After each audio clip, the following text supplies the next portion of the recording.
যেই কোরআন আজ থেকে ১৫০০ পূর্বে যেই তথ্যগুলো দেয়, বিজ্ঞানীরা আজ থেকে 50 বছর 100 বছর পূর্বে তথ্য দেয়, আর মুসলমানের বাচ্চারা মনে করে এই বিজ্ঞানী সব ঈমান হারা হয়ে তারা বিজ্ঞানের পিছনে, তারা নাস্তিকতার পিছনে, তারা হলো সংশয়বাদী বাস্তববাদীদের পিছনে নিজের জীবনকে বিলিয়ে দেয়। কথা বলেন ঠিক কিনা? অ্যারিস্টটল যাকে বলা হয় ফাদার অফ সায়েন্স, তিনি হচ্ছেন গ্রিক বিজ্ঞানী, নতুন কোনো মানুষ নয়। ইতিহাস বলে ঈসা আলাইহিস সালাতু ওয়াস সালামেরও 350 বছর পূর্বে তার জন্ম হয়েছিল। কত? ঈসা আলাইহিস সালাতু ওয়াস সালামের 350 বছর পূর্বে তার জন্ম হয়েছিল। সেই অ্যারিস্টটলের যুগান্তকারী আবিষ্কার হচ্ছে পৃথিবী কি স্থির, পৃথিবী স্থির। কিন্তু মাত্র 1700 শতাব্দীতে এসে বিজ্ঞানী গ্যালিলিও ঘোষণা করলো যে না, অ্যারিস্টটলের এই কথাটা ভুল, বরং শুধু পৃথিবী নয়, যা কিছু আছে সব কিছু ঘূর্ণয়মান, সব কিছু ঘুরতেছে। কতশো শতাব্দীতে? 1700 শতাব্দীতে। আর আল্লাহর কোরআন কত আগে বলছে? আজ থেকে 1500 বছর পূর্বে আল্লাহ পাক ঘোষণা দিলেন, ওয়াহুয়াল্লাযী খালাকাল লাইলা ওয়ান নাহারা ওয়াশ-শামসা ওয়াল কমার কুল্লুন ফী ফালাকিন ইয়াসবাহুন। আল্লাহু আকবার। আমার বান্দারা জেনে রাখো, আমি আল্লাহ ভালো করেই জানি আজ থেকে 1500 অথবা 2000 বছর পূর্বে বিজ্ঞানের উন্নতি সাধন হবে, মানুষরা কোরআন ভুলে বিজ্ঞানকে গ্রহণ করবে। এজন্য আমি আল্লাহ পাক রব্বুল আলামিন আজ থেকে 1500 বছর পূর্বে ঘোষণা দিয়ে দিলাম, খালাকাল লাইলা ওয়ান নাহার, আমার যত সৃষ্টি রয়েছে কুল কায়নাত, এমনকি গ্রহ নক্ষত্র, এমনকি সূর্য চন্দ্র, যা কিছু আছে সবগুলো প্রতিনিয়ত ঘুরে যাচ্ছে।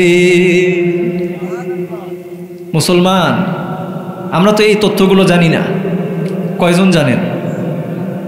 আমরা এখানে যদি বলা হয় যে পৃথিবী কি স্থির না ঘুরতেছে, বাচ্চারা বলে ফেলবে যে হ্যাঁ ঘুরতেছে। কে বলছে? বিজ্ঞানী গ্যালিলিও। এর চেয়ে বেশি কিছু আমরা জানি না। কিন্তু আসলে দেখেন, কোরআন যে অসীম আর বিজ্ঞান যে সসীম, এতে কোনো সন্দেহ আছে? কোনো সন্দেহ আছে? নাই। এজন্য আল্লাহ পাক রব্বুল আলামিন বলেছেন, যালিকাল কিতাব লা রাইবা ফীহি হুদাল লিল মুত্তাকিন। এই কিতাবের মধ্যে কোনো ভুল নাই, এমনকি সন্দেহের কোনো অবকাশও নাই। এই কিতাবকে যারা মেনে নেবে তারা হলো হেদায়েতের পথকে তারা খুঁজে পেল। সবাই পড়েন সুবহানাল্লাহ। আইনস্টাইন নাম শুনেছেন? চার্লস আইনস্টাইন নাম শুনেন নাই? যিনি হচ্ছেন আপনার এই যে অ্যাটম বোমার জনক, মার্কিন নাগরিক।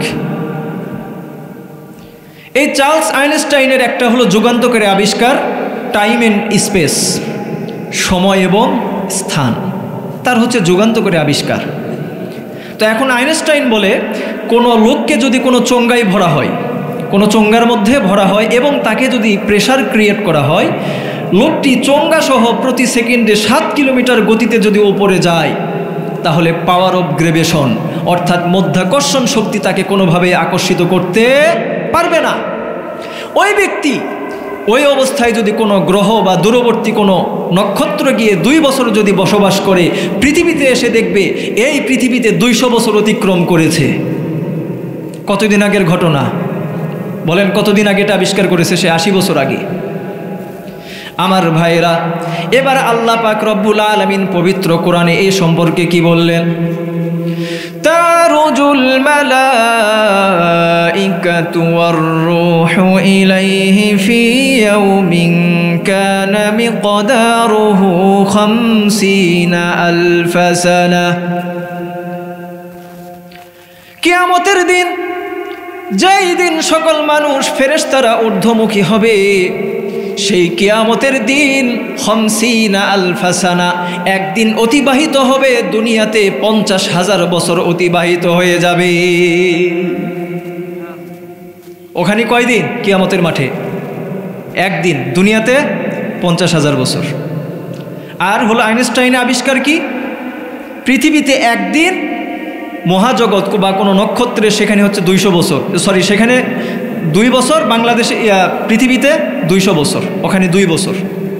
অর্থাৎ তিনি বুঝালো যে এই পৃথিবীর সময় আর মহাকাশের সময় এক নয়।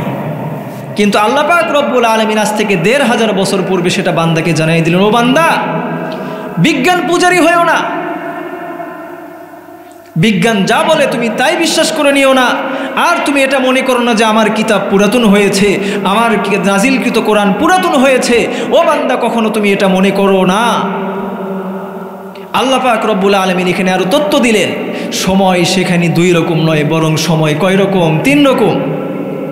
একটা দুনিয়ার ইহজাগতিক সময়, এরপরে মহাজাগতিক, দুনিয়ার পার্থিব সময়, মহাজাগতিক এবং পরকালের সময়, 3টা সময়। বুঝতে পেরেছেন? আইনস্টাইন কত বছর আগে দিছে? 80 বছর আগে তথ্য আবিষ্কার করেছে। আর এই কোরআন আজ থেকে 1500 বছর পূর্বে সমগ্র বিশ্ববাসীকে জানাই দিল যে দুনিয়ার সময় একরকম, মহাজগতের সময় একরকম, ইহজাগতিক সময় আরও ভিন্ন রকম। সেই দিনের জন্য কি প্রস্তুতি আছে তো আমাদের? দুনিয়ার যদি 50,000 বছরের সমান যদি একদিন হয়, তাহলে আমার মতো গুনাহগার বান্দা, আপনার মতো গুনাহগার বান্দা সেদিন আল্লাহর সামনে দাঁড়াতে পারবেন তো ভাই? একটু মনকে কখনো প্রশ্ন করেছেন? একটু কি কখনো চিন্তা করে দেখেছেন সেই দিন আল্লাহর সামনে কোন মুখ নিয়ে কিভাবে আমরা দাঁড়াবো? এই মাত্র 50-60 বছরের জীবন যে যেভাবে পারছে মানুষকে হত্যা করে, মানুষের টাকা লুটপাট করে, চুরি করে, মানে এক কথায় শুধু খাওয়া খাওয়া খাওয়া, টাকা টাকা টাকা, এছাড়া আমরা কিচ্ছু বুঝি না। কথা বলেন ঠিক কিনা? আমার ভাইয়েরা, আরেকটা তথ্য দিয়ে আমার বক্তব্যের ইতির দিকে যাব। জিওলজিস্ট, বিজ্ঞানী বলেন যে দুনিয়াতে যত প্রাণ, যত প্রাণী সৃষ্টি হয়েছে সবগুলো পানি থেকে সৃষ্টি হয়েছে। কিন্তু আল্লাহ পাক রব্বুল আলামিন আজ থেকে 1500 বছর পূর্বে ঘোষণা দিলেন, ওয়াজআলনা মিনাল মাই কুল্লা শাইইন হাই। ও দুনিয়ার মানুষ, বিজ্ঞান পূজারীরা জেনে রাখো, তোমাদের বিজ্ঞান যা আজকে ঘোষণা করেছে, আমি আল্লাহ পাক রব্বুল আলামিন আজ থেকে 1500 বছর পূর্বে ঘোষণা করলাম, এই দুনিয়াতে যত সৃষ্টি, যত প্রাণ, যত জীব রয়েছে, আমি আল্লাহ পাক রব্বুল আলামিন তাকে পানি থেকে সৃষ্টি করেছি। সুবহানাল্লাহ। তাহলে এই কোরআনে কি বিজ্ঞান আছে? কোরআনে কি বিজ্ঞান আছে? আরও যদি বিভিন্ন তথ্য নিয়ে বলতে চাই 2-4 ঘন্টা বলা যাবে। আমার ভাইয়েরা, যেই কোরআন আমার সামনে আছে, আপনার বাসায় তাকের উপর আছে, বুকশেল্ফের মধ্যে আছে, সেই কোরআন যদি আপনি মেনে চলেন, সেই কোরআনকে যদি আপনার সঙ্গী বানান, আল্লাহ পাক রব্বুল আলামিন এই কোরআনের ওসিলায় আপনাকে জান্নাতি বান্দা হিসাবে কবুল করে নেবে। সুবহানাল্লাহ বলেন। ছোট্ট একটা ঘটনা মনে পড়ে গেল। আপনারা কি বিরক্ত হচ্ছেন বাবা? কষ্ট হচ্ছে আপনাদের? শেষ করে দেব? দোয়া করে দেব? আর কিছুক্ষণ আছেন তো? আচ্ছা, আর একটু ছোট্ট একটা ঘটনা বলে ইনশাল্লাহ আমি দোয়া মোনাজাত করে শেষ করে দিব। সমস্যা নেই তো? আচ্ছা ঠিক আছে, আলহামদুলিল্লাহ। আমার ভাইরা, বিশ্ব নবীর একজন সাহাবী হযরতে মুসআব ইবনে উমাইর, কিতাবের মধ্যে এসেছে এই মুসআব ইবনে উমাইর মক্কার নাগরিক ছিল, মক্কার জনপদের বাসিন্দা ছিল। এই মুসআব ইবনে উমাইর ইসলাম গ্রহণের পূর্বে এত বিলাসিতা, এত ধনাঢ্য পরিবারের সন্তান ছিল। ওই সময় যদি রাস্তা দিয়ে কেউ হেঁটে যায়, তাহলে মুসআব বিন উমাইর গেলেই মানুষ বুঝতে পারত মুসআব গেছে। আমার ভাইরা, বর্ণনার মধ্যে এসেছে মুসআব বিন উমাইর রাদিয়াল্লাহু তাআলা ওই সময় 3000 দিরহাম মূল্যের কাপড় পরিধান করতেন, যে কাপড়গুলো রাজা, বাদশাহ, আমিররা পরিধান করত। মুসআব বিন উমাইর যে জুতা পরিধান করত, রাজা, বাদশাহ, আমিররা সেই জুতা পরিধান করত। গায়ে যেই সুগন্ধি মাখত, রাজা, বাদশাহ ছাড়া সেই সুগন্ধি মাখার কারো সাধ্য ছিল না। কিতাব খুলে দেখবেন, মুসআব বিন উমাইর যখন মুসলমান হলো, তার পরিবার থেকে তাকে প্রেসার ক্রিয়েট করা হলো, মুসআব তুমি যদি তোমার বাপদাদার ধর্মে ফিরে না এসো, তোমাকে কঠিন শাস্তি ভোগ করতে হবে। তা সত্ত্বেও মুসআব বিন উমাইরকে কোনোভাবেই থামানো যাচ্ছিল না। প্রতিনিয়ত বিশ্বনবীর দরবারে উপস্থিত হতো। যেভাবে সাহাবীরা হেদায়েত প্রাপ্ত হয়েছিলেন, বেঈমানরা হেদায়েত প্রাপ্ত হয়েছিলেন, কিন্তু এই কোরআন আমাদের সাথে থাকা সত্ত্বেও আমরা হেদায়েত পাচ্ছি না। তার মানে আমরা যেইভাবে আল্লাহ যেইভাবে আমাদেরকে কোরআন বুঝতে বলেছেন, যেইভাবে আমল করতে বলেছেন, সেইভাবে আমরা আমল করতে পারছি না। আমার ভাইয়েরা, কথাগুলো সংক্ষিপ্ত করে নিয়ে আসলাম। এরপরে মুসআব বিন উমাইরের ঘটনা দেখেন। ইসলামের দ্বিতীয় যুদ্ধ যখন উহুদের যুদ্ধ শুরু হয়ে গেল, বিশ্বনবী মুহাম্মদুর রাসূলুল্লাহ সাল্লাল্লাহু আলাইহি ওয়াসাল্লাম এবার মুসআব বিন উমাইরকে বললেন, ও মুসআব, তোমাকে উহুদের যুদ্ধের তোমাকে পতাকা বহনকারীর দায়িত্ব দিলাম। কিতাবের বর্ণনায় এসেছে মুসআব বিন উমাইর রাদিয়াল্লাহু তাআলা আনহু উহুদের ময়দানে উহুদের যুদ্ধে ইসলামের পতাকা হাতে নিয়ে বীর বেগে তীব্র বেগে তিনি সম্মুখ পানে থেকে লড়াই করছিলেন। একটা পর্যায়ে যখন কাফেররা পিছু হটল, মুসলমানেরা মনে করলো কাফেররা পালাইছে, এখন যা আছে গনিমত সংগ্রহ করব। এই সুযোগে যখন কাফেররা অতর্কিত হামলা করলো, মুসআব বিন উমাইর তখন তাকবীর দিচ্ছেন, তাকবীর তাকবীর তাকবীর বলছেন যাতে মুসলমানেরা সংগঠিত হয়। তখন মুসলমানেরা বিভিন্ন জায়গাতে সংগঠিত হতে লাগলো, আর কাফেররা দলে দলে আসছে। এবার মুসআব বিন উমাইর চিন্তা করলেন, এই কাফেরের দলকে যদি আরেকটু সামনে আগাইতে দেই, তাহলে সামনে আমার প্রাণের নবী, বিশ্বনবী, মায়ার নবী রাহমাতুল লিল আলামিন, তাকে হত্যা করা হতে পারে অথবা তাকে আঘাত করা হতে পারে। না না না, আমি মুসআব জীবিত থাকাকালে তা কখনো হতে দিতে পারি না। মুসআব বিন উমাইর তীব্র বেগে লড়াই করছে। এক কাফের অতর্কিতভাবে পিছন থেকে তার ডান হাতে কোপ দিল। আমার ভাইয়েরা চিন্তা করে দেখেন, বর্ণনায় এসেছে তার হাতটা তার দেহ থেকে বিচ্ছিন্ন হয়ে মাটিতে পড়ে যায়। মুসআব বিন উমাইর তবুও ঠান্ডা হয় না, বাম হাতে ইসলামের পতাকা ধরে। বাম হাতে যখন ইসলামের পতাকা ধরে, ওই বাম হাতেও তখন কোপ দেয়। মুসআব বিন উমাইর এবার জিহ্বা দ্বারা, এবার দাঁত দ্বারা, বাহু দ্বারা শক্ত করে ইসলামের পতাকাকে জাপটে ধরেছেন। আমার মুসলমান ভাইয়েরা চিন্তা করে দেখেন, একটু এই কথাটা দিল থেকে অনুধাবন করার চেষ্টা করেন। কিতাবের বর্ণনায় এসেছে তখন চতুর্পার্শ্ব থেকে কুফফারেরা এককভাবে, তারা সম্মিলিতভাবে কাফেররা তখন তীর আক্রমণ করা শুরু করলো।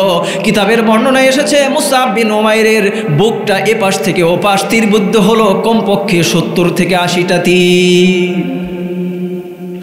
এই মুসআব বিন উমাইর, তার কি ছিল না তার জীবনে? সে তো অনেক বিলাসময় জীবন যাপন করতেন, অনেক দামি দামি পোশাক পরিধান করতেন, অনেক দামি দামি জুতা ব্যবহার করতেন, অনেক দামি দামি সুগন্ধি ব্যবহার করতেন। কিন্তু কোরআনকে যখন পেলেন, দুনিয়ার সব কিছুকে লাথি মেরে আল্লাহর রাসূলের জন্য তিনি সব কিছু দেওয়ার জন্য প্রস্তুত হয়ে গেলেন। কিতাবের মধ্যে এসেছে এবার মুসআব বিন উমাইর রাদিয়াল্লাহু তাআলা আনহু মাটিতে লুটিয়ে পড়লেন। মাটিতে লুটিয়ে পড়ে সাথে সাথে ইন্তেকাল করলেন। উহুদ যুদ্ধের শেষে বিশ্বনবী খোঁজাখুঁজি শুরু করলেন, আমার সাহাবারা কে কোথায়? ও সাহাবারা, তোমরা কি আমার প্রিয় মুসআব বিন উমাইরকে দেখেছো? যেই মুসআব তার যৌবনকালে তার সকল বিলাসিতা ত্যাগ করে দিয়ে ইসলামের আলোকে কবুল করে নিয়েছে, ইসলামের দাওয়াতে সাড়া দিয়েছে। তোমরা কি আমার সেই মুসআবকে দেখেছো? আমার মুসআব কোথায়? আমি নবী মুহাম্মদুর রাসূলুল্লাহ সাল্লাল্লাহু আলাইহি ওয়াসাল্লাম, আমার মুসআবকে না দেখা পর্যন্ত আমার যেন কলিজা ঠান্ডা হচ্ছে না।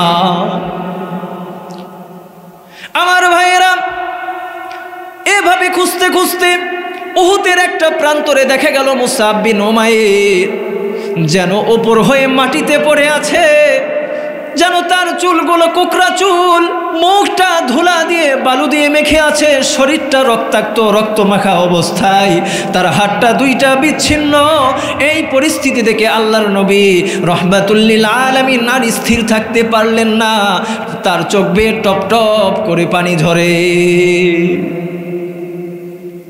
বিশ্বনবী এবার হুকুম করলেন, ও সাহাবারা, তোমরা কি জানো আমি মুসআবকে কেন এত ভালোবাসি? এই মুসাবের কোনো বিলাসিতায় কোনো কমতি ছিল না, অর্থ বিলাসিতায় তার কোনো ভোগ বিলাসে কোনো কমতি ছিল না। কিন্তু যেদিন থেকে ইসলামকে সে কবুল করেছে সেদিন থেকে দুনিয়ার সকল মায়াকে সে ত্যাগ করে দিয়েছে। এজন্য আমি নবী মুসাবকে এতটা ভালোবাসি, এতটাই মহাব্বত করি। সাহাবাদেরকে হুকুম দেওয়া হলো দাফন কাফনের ব্যবস্থা করো। মুসাব বিন উমাইরের বেলায় দেখা গেল সামান্য একটা কাপড়ের টুকরা পাওয়া যায়, সেই কাপড়ের টুকরা দিয়ে যদি মাথা ঢেকে দেওয়া হয় পাটা বের হয়ে যায়, আবার যদি পার দিকে ঢেকে দেওয়া হয় মাথাটা বের হয়ে যায়। বিশ্বনবী আর ধৈর্য ধরতে পারলেন না, নিজেকে সামলাতে পারলেন না, হাওমাও করে কান্না শুরু করে দিলেন। যে মুসাবের কোনো বিলাসিতায় তার কোনো কাপড়, তার কোনো পোশাক পরিধান, তার কোনো অর্থের তার কোনো কমতি ছিল না। আজকে সেই মুসাব কোরআনকে গ্রহণ করেছে, কোরআনকে ধারণ করেছে, কোরআনকে লালন করেছে। ওগো আল্লাহ তুমি সাক্ষী থাকো, আমার মুসাবের প্রতি আমি খুশি হয়ে গেলাম। ওগো আল্লাহ আমার মুসাবের প্রতিও তুমি খুশি হয়ে যাও। এই ছিল সাহাবীদের জীবন। ইসলামের জন্য তারা সব কিছুকে ত্যাগ করে দিতে প্রস্তুত থাকে। আর আমরা মুসলমান, ত্যাগ তো দূরে থাক। এ মসজিদের ইমাম সাহেব হুজুর আছে কি এখানে? হুজুর ফজরে কয় রাকাত কয়জন লোক আসে? আলহামদুলিল্লাহ। এই হলো অবস্থা আমাদের। সাহাবীরা যে সব কিছু ত্যাগ করতে প্রস্তুত, কিন্তু আমরা একটু লেপের ভিতর থেকে বের হয়ে ওযু করে যে ফজরের নামাজ মসজিদে এসে জামাতের সহিত আদায় করবে, এ ধরনের পাবলিকের সংখ্যা কি খুব বেশি? কম। তাহলে এই যে ঘটনাগুলো শুনলেন, কোরআনের যে তথ্য, সায়েন্টিফিক তথ্য শুনলেন, এটা কি শুধু কানের শান্তি নাকি এটা আমাদের আত্মার খোরাক? কথা বলেন। আত্মার খোরাক। কিসের খোরাক? আত্মার খোরাক, আমাদের ইমানের খোরাক। কখনো এটা মনে করবেন না যে বক্তা আসছে একদম ফাটা ফেলে দিচ্ছে, দরকার নাই বাবা। ফাটা ফেলে দেওয়া বক্তা আমরা না। আমরা নিজেরাও আত্মার খোরাক যোগাই, মানুষকে একটু যোগানোর চেষ্টা করি। আমার ভাইয়েরা, আরেকটা সংক্ষিপ্ত করে ঘটনা শোনাই। যেই কোরআনকে আপনি ধরলেন, যেই কোরআনকে বাড়িতে রাখলেন, এই কোরআনকে যদি না মানেন, সেদিন কিয়ামতের মাঠে আপনার কি অবস্থা দাঁড়াবে? আল্লাহর রাসূল সাল্লাল্লাহু আলাইহি ওয়াসাল্লাম কি বলবেন সূরা ফুরকানের মধ্যে আল্লাহ পাক জানিয়ে দিলেন। সেদিন কোরআন আল্লাহর রাসূলকে বলবে, ওয়াকালার রাসূল ইয়া রাব্বি ইন্না কওমি ইত্তাখাযু হাযাল কুরআনা মাহজুরা।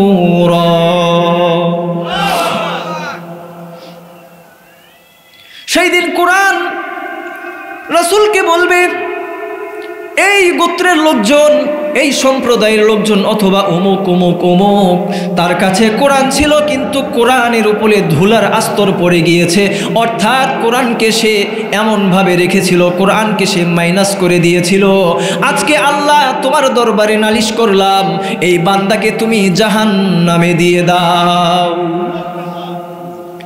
আমার ভাইরা চিন্তা করে দেখেন, সেই দিন যদি বিশ্বনবী আল্লাহর দরবারে নালিশ করে, এই কোরআন নিয়ে আমার উম্মতেরা কোরআনকে মানে নাই, কোরআনকে মানে নাই, সেই দিন কি আমরা কি মুক্তি পাওয়ার কোনো জায়গা আছে? কথা বলেন, জায়গা আছে নাকি বর্ডার পার হয়ে ইন্ডিয়া ঢুকবেন? হ্যাঁ, বুবু তো আছে, সেটাই বলতেছি। ইন্ডিয়া যাবেন নাকি? জায়গা হবে সেদিন? কোনো কিচ্ছু নাই। আমার ভাইরা চিন্তা করে দেখেন, হাদিস শরীফের মধ্যে বিশ্বনবী বললেন, আল কুরআনু হুজ্জাতুল লাকা আও আলাইক। কিয়ামতের দিন কোরআন হয়তোবা তোমার পক্ষে থাকবে, নয়তোবা তোমার বিপক্ষে যাবে। যদি কোরআন তোমার পক্ষে থাকে তোমার ঠিকানা হবে জান্নাত, ওগো মুসলমান। আর যদি কোরআন তোমার বিপক্ষে যায় তোমার ঠিকানা হবে জাহান্নাম। আমার ভাইয়েরা, অনেক ভাইয়েরা বলে, হুজুর গুনাহ করতে করতে, গান শুনতে শুনতে, কবিরা গুনাহ করতে করতে এমন পর্যায়ে গেছে, দিলটা মইরা গেছে। এই দিলে আর ভালো কথা ভালো লাগে না, যেন খারাপ জিনিস অনেক আকর্ষণ করে। এখন আমার মুক্তি পাওয়ার পথ কি? আপনারা কেউ কিছু মনে করবেন না, আমি সহজ ভাষায় উত্তরটা দিয়ে দেই। আমার ভাইরা চিন্তা করে দেখবেন, একটা ছেলে ছেলের কাছে যখন অ্যান্ড্রয়েড টাচ ফোন থাকে, ফেসবুকে দেখে মেয়েদের আইডি কোনটা, এরপরে মেয়েদের আইডিতে রিকোয়েস্ট পাঠায় কি পাঠায় না? যখন রিকোয়েস্ট অ্যাকসেপ্ট করে হাই কেমন আছো, হ্যালো, আসসালামু আলাইকুম শুরু হয়ে যায়। এইভাবে চলতে চলতে এক সময় গভীরে চলে যায়। কথা বলেন ঠিক কি না? আমার ভাইরা চিন্তা করে দেখেন, একটু ভেবে দেখেন, যদি একটা অপরিচিত মেয়ের সাথে আপনার বন্ধুত্ব এমন পর্যায়ে চলে যায়, মধ্যে কথাবার্তা এমন পর্যায়ে চলে যায় যে একজন আরেকজনকে থেকে থাকতে না ছেড়ে একজন আরেকজনকে ছাড়া থাকতে পারে না, কিন্তু আল্লাহ পাক রব্বুল আলামিন ওই মেয়ের চেয়ে, ওই ছেলের চেয়ে আল্লাহর সাথে সম্পর্ক গড়া অতি সহজ। আপনি যে আল্লাহর সাথে সম্পর্ক গড়তে পারবেন না, এই কথা বিশ্বাসযোগ্য নয়। আপনি একটু চিন্তা করে দেখেন না, ফেসবুকে এরকম হয় না? অহরহ হচ্ছে, অনলাইনের দুনিয়া। একটা অপরিচিত মেয়ের সাথে কোথায় আপনার ঢাকা বরিশাল চলে আসে বগুড়ে, বাপরে। এমনকি মাঝে মধ্যে পেপার পত্রিকা আসে মালয়েশিয়া থেকে আসে, ইন্দোনেশিয়া, শ্রীলঙ্কা, ওরে বাপরে বাপ, বুলগেরিয়া। কয়েকদিন আগে দেখলাম ওখান থেকে বাংলাদেশে একটা তরুণীকে বিয়ের জন্য হাজির। আমার ভাইরা চিন্তা করে দেখেন, মানুষ হয়ে মানুষকে যদি এত সুন্দর সুন্দর কথা বলে আকৃষ্ট করতে পারে, আল্লাহকে আকৃষ্ট করা তার চেয়ে অতি সহজ, আল্লাহর প্রিয় হওয়া তার চেয়ে অতি সহজ। কিন্তু সামান্য একটু সদিচ্ছা, সামান্য একটু নেক নিয়ত, সামান্য একটু হিম্মত করে দেখেন, আপনার জীবনটা আল্লাহ পরিবর্তন করে দিবে। নিয়ত করা যাবে না ইনশাআল্লাহ? ছোট্ট একটা ঘটনা বলে আমি কথা শেষ করব। আব্দুল্লাহ ইবনে মুবারক নাম শুনেছেন? রহমাতুল্লাহি আলাইহি। যারা ওলামায়ে কেরাম তারা এটা ভালো জানবেন। দুনিয়াতে যতদিন বুখারীর মতো হাদিসের কিতাব থাকবে, আব্দুল্লাহ ইবনে মুবারকের মতো নামও ততদিন লেখা থাকবে স্বর্ণাক্ষরে। আব্দুল্লাহ ইবনে মুবারক তিনি ছিলেন সম্পদশালী ব্যক্তি। তার বাড়ি ছিল প্রাসাদের মতন, দালান কোঠার মতন। তার বাড়ির পাশে একটা ছিল কামারের বাড়ি। আব্দুল্লাহ ইবনে মুবারক প্রতিদিন রাতে তার বাসার ছাদে গিয়ে ইবাদত করতেন, আল্লাহকে ডাকতেন, জিকির করতেন, তাহাজ্জুদ পড়তেন, কাঁদতেন। আর তার পাশের বাসার যেই কামার ছিল, ওই কামার ছিল হয়তো দরিদ্র গরিব। দিনের বেলা তীব্র রোদ আর গরমের জন্য কাজ করতে পারত না। রাতের বেলা লাইট জ্বালায়া, বাতি জ্বালায়া, হারিকিনের মতো তেল দিয়ে জিনিস জ্বালায়া কাজ করত। আর তাকায়া তাকায়া দেখত আব্দুল্লাহ ইবনে মুবারক কত সুন্দর করে আমার আল্লাহকে ডাকে। ওই কামার কাজ করে আর আল্লাহকে ডেকে বলে, আল্লাহ, আমার যদি আব্দুল্লাহ ইবনে মুবারকের মতো সম্পদ থাকতো, আব্দুল্লাহ ইবনে মুবারকের মতো যদি সামর্থ্য থাকতো, ওগো আল্লাহ, আমি এখন তোমাকে ডেকে ডেকে সময় পার করতাম। কিছুদিন পরে দেখা গেল ওই কামারটা মৃত্যুবরণ করেছে। সেই জামানার জগৎ বিখ্যাত আল্লাহর ওলি স্বপ্নে দেখল জান্নাতের মধ্যে আব্দুল্লাহ ইবনে মুবারক আর কামার পাশাপাশি আছে। আব্দুল্লাহ ইবনে মুবারককে জিজ্ঞেস করা হলো, হযরত, আপনি জান্নাতে কেমন আছেন? আপনার রব আপনাকে কেমন প্রতিদান দিয়েছে? উত্তরে আব্দুল্লাহ ইবনে মুবারক বললেন, আল্লাহ আমার সাথে যেই রকম ওয়াদা করেছেন সেই রকমই পেয়েছি, কিন্তু আমার জান্নাতের চেয়ে ওই কামারের জান্নাত 10 গুণ বেশি বড়। ওই আল্লাহর ওলির সাথে সাথে ঘুম ভেঙে গেল। ছুটে গেলেন কামারের বাড়িতে। কামারের স্ত্রীকে সালাম বিনিময় করে বললেন, আমার বোন, আপনি বলেন এই কামার কি আমল করত, কি এমন কাজ করত যে আব্দুল্লাহ ইবনে মুবারকের চেয়ে ওই কামারের জান্নাত 10 গুণ বড় হয়ে গেছে? তার স্ত্রী বললেন, ও ভাই, আমার স্বামী তেমন কিছু করত না। যখন মাত্র আজান হতো, আল্লাহু আকবার বলতো, আমার স্বামী আর কোনো কাজ করত না, সাথে সাথে সব বাদ দিয়ে মসজিদে ছুটে চলে যেত। আর আরেকটা কাজ করত, রাতের বেলা যখন পাশের বাসায় আব্দুল্লাহ ইবনে মুবারক যখন ইবাদতে মগ্ন ছিলেন তখন আমার স্বামী নিজ থেকে দেখতো আর আকাঙ্ক্ষা করত আর মনের মধ্যে অনুভব করত, আল্লাহ আমি যদি আব্দুল্লাহ ইবনে মুবারকের মতন তোমাকে ডাকতে পারতাম, কিন্তু আমি গরিব অসহায় হতদরিদ্র, পেটের দায়ে আমাকে এই কাজ করতে হচ্ছে, নতুবা আমিও আব্দুল্লাহ ইবনে মুবারকের মতো ইবাদত করতাম।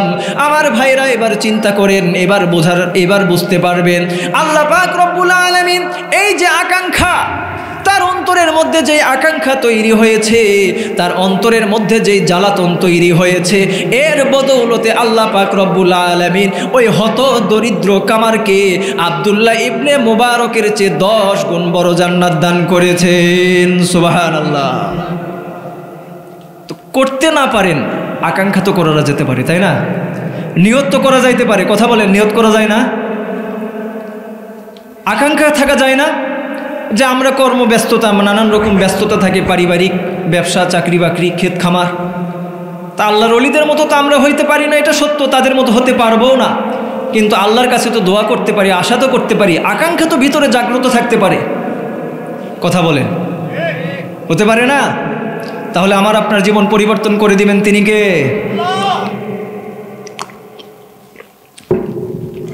আমার ভাইরা, এজন্য পরিবর্তনের জন্য কি করতে হবে?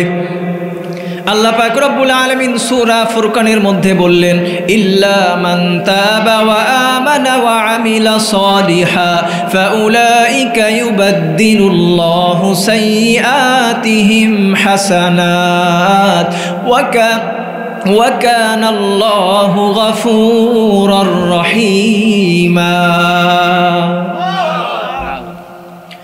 ও বান্দা ফিরে আসো, ইল্লা মান তাবা ওয়া আমানা ওয়া আমিলা আমালান সালিহা, আমার বান্দারা ফিরে আসো, তাওবা করো আর আমলে সালেহ করো। আমলে সালেহ বলতে বোঝানো হয় সকল নেক কাজ করো, বদ কাজকে বাদ দাও, সকল অন্যায় কাজকে বাদ দাও, সৎ কাজ করো।